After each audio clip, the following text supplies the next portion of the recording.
Para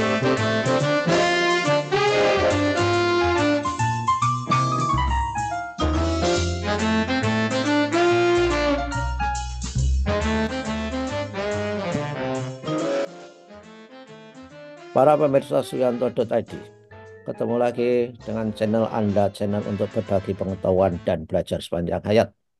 Nah, kali ini kita di episode 119 bersama narasumber kita, Bapak Dr. Zainal Mutakin Sufro. Beliau adalah dosen dari Fakultas Kedokteran, Kesehatan Masyarakat, dan Keperawatan Universitas Gajah Mada.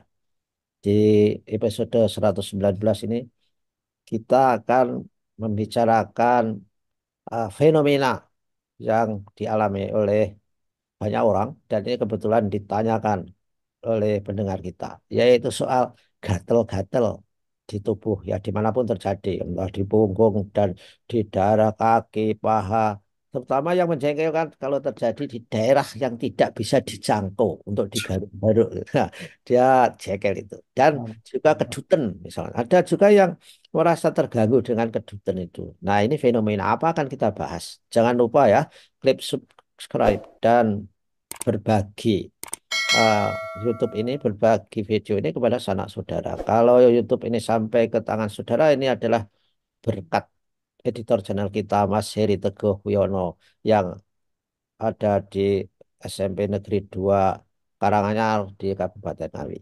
Assalamualaikum warahmatullahi wabarakatuh, Dokter Jainal.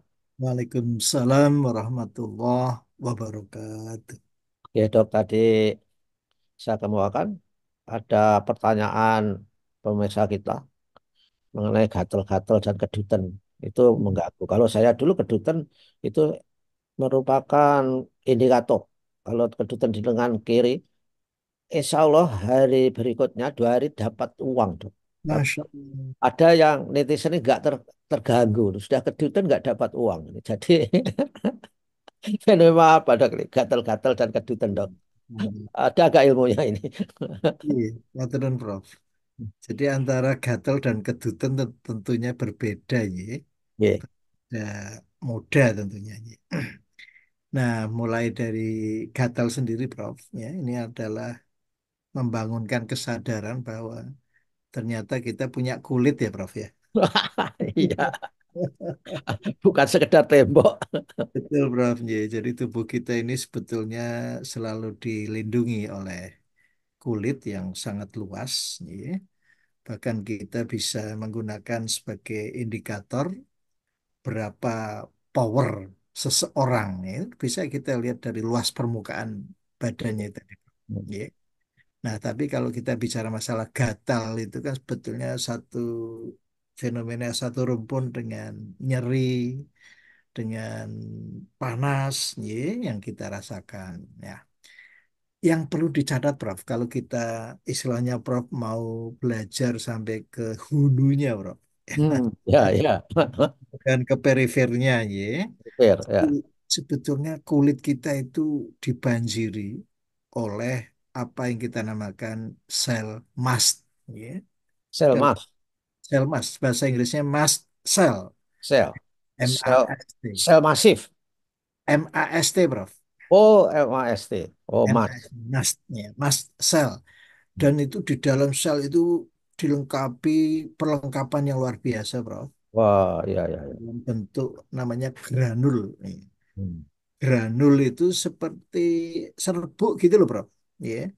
Jadi yang di dalam kapsul kecil-kecil, Prof. Ya. Dan ini penting sekali, Prof. Dengan bertambahnya usia kok semakin rapuh nih, Prof. Ya. Semakin rapuh sehingga gampang pecah. Nah, Oh, iya, jadi sel itu yang pecah, yang namanya mast cell tadi itu mengeluarkan apa zat yang mereka miliki yaitu histamin, Prof. oh, ya, ya, ya, ya. Histamin. Sehingga Histamin. kalau gatal disuruh minum antihistamin. Ya, makanya Prof hafal betul dengan CTM itu. TM. Kami pernah pada waktu itu KKN, Prof. Ya, KKN, kuliah kerja nyata di daerah Temanggung, Jumo sana, Prof. Di Desa Ya. Kertosari itu kan apa ada penduduk yang habis berkebun kok gatel-gatel itu namanya biduran, Bro. Ya. Mhm. Karena karena apa itu ulat itu ya.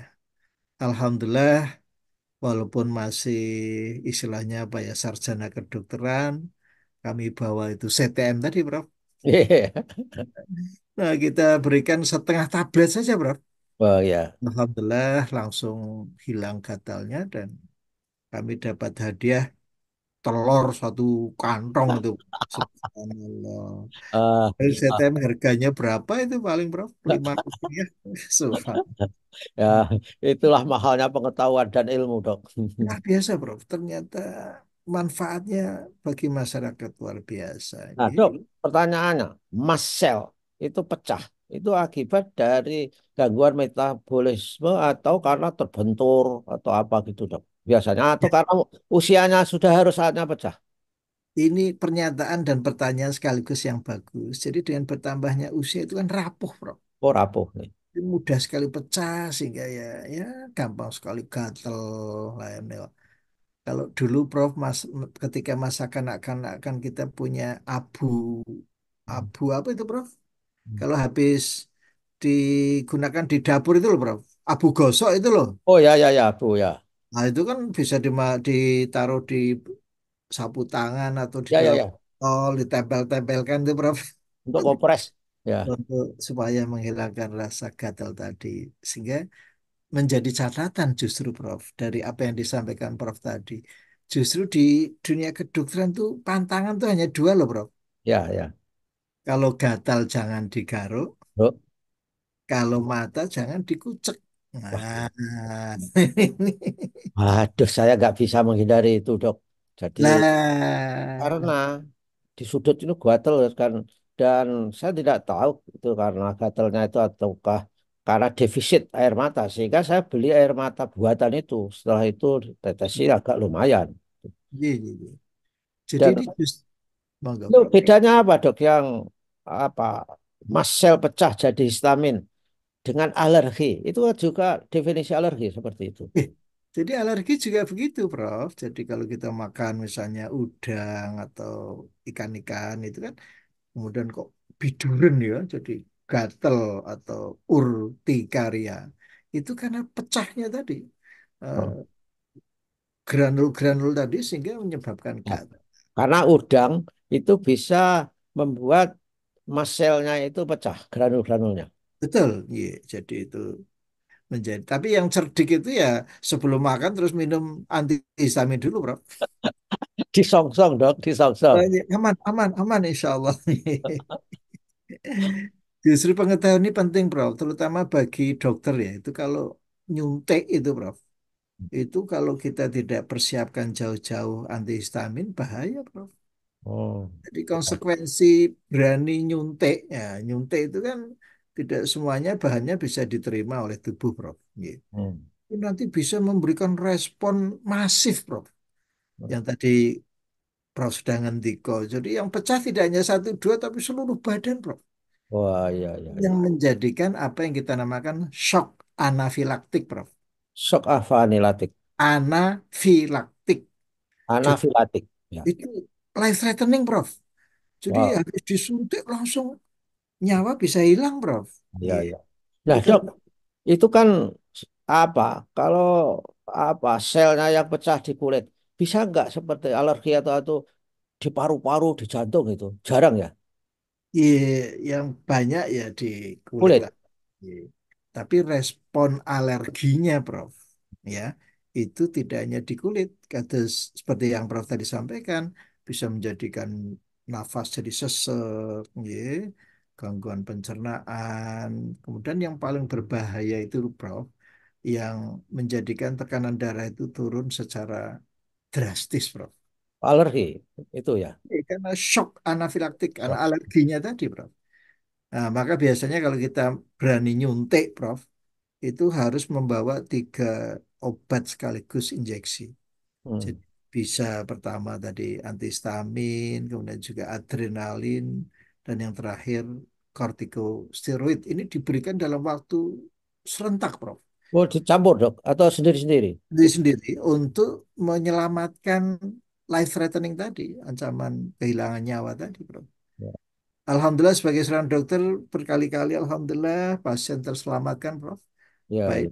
UGD maupun di tempat praktek. Kenapa? Kita selalu siap Oh iya. antinya.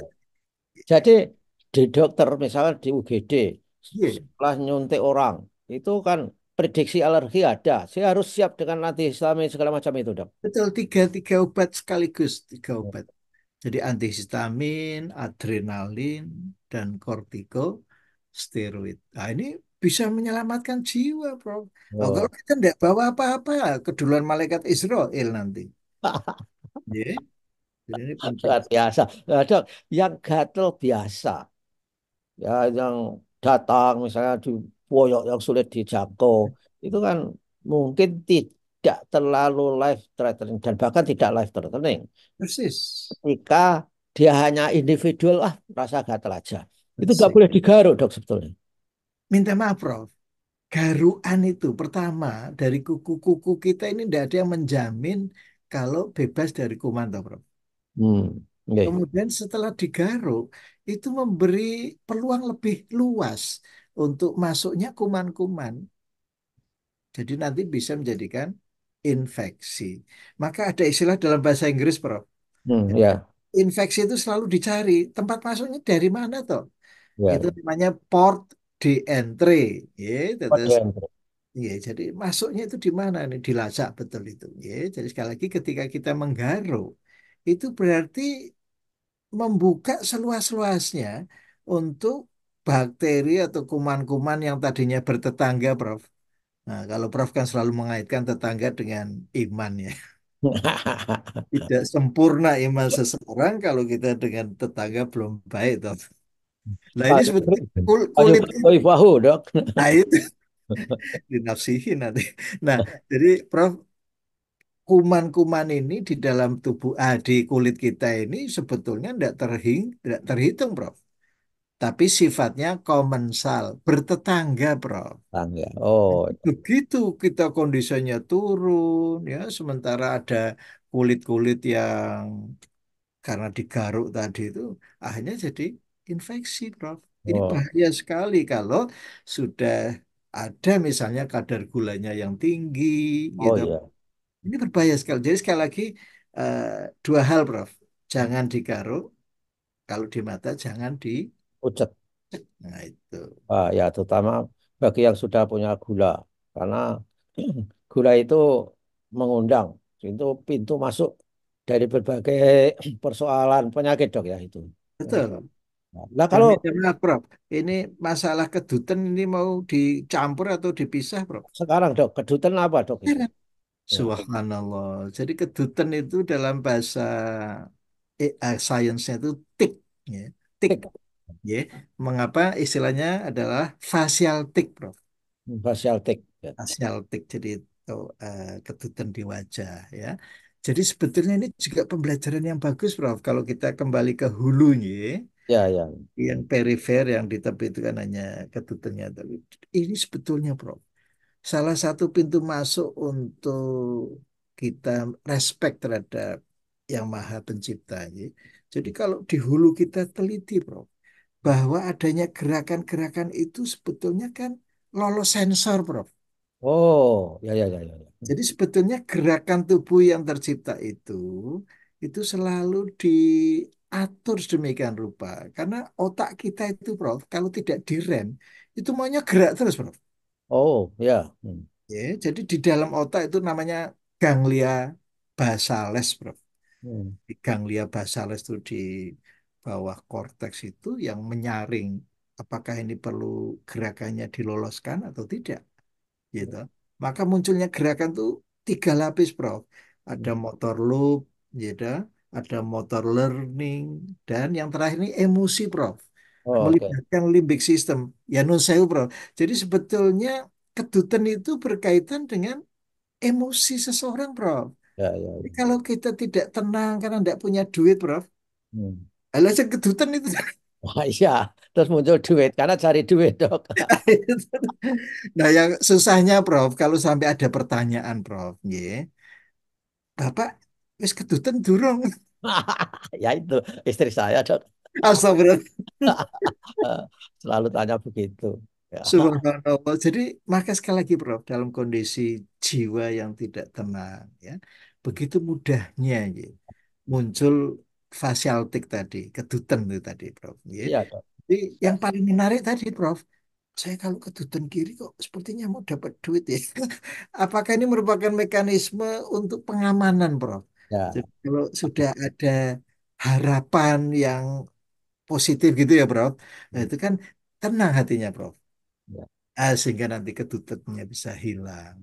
Tapi ya, ya kami tidak menganjurkan orang itu setiap ketutan kita harus memahami bahwa itu akan datang rezeki gitu. Menurut saya ya, ya. penting Oh, bagaimana kita dalam bahasa Inggris coincidence itu saya kira. oh insiden ya. Ya oke lah.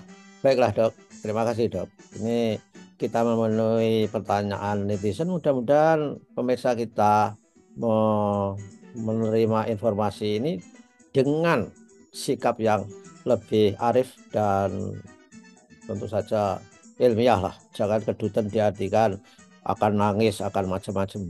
Dan itulah, Astagfirullah. itulah saudara-saudara. eh, Dokter Zainal sudah menjelaskan soal gatal dan kedutan, tapi yang penting gatal jangan sampai digaruk. Itu adalah sangat fundamental bagi ilmu kedokteran. Iya. Anjuran itu.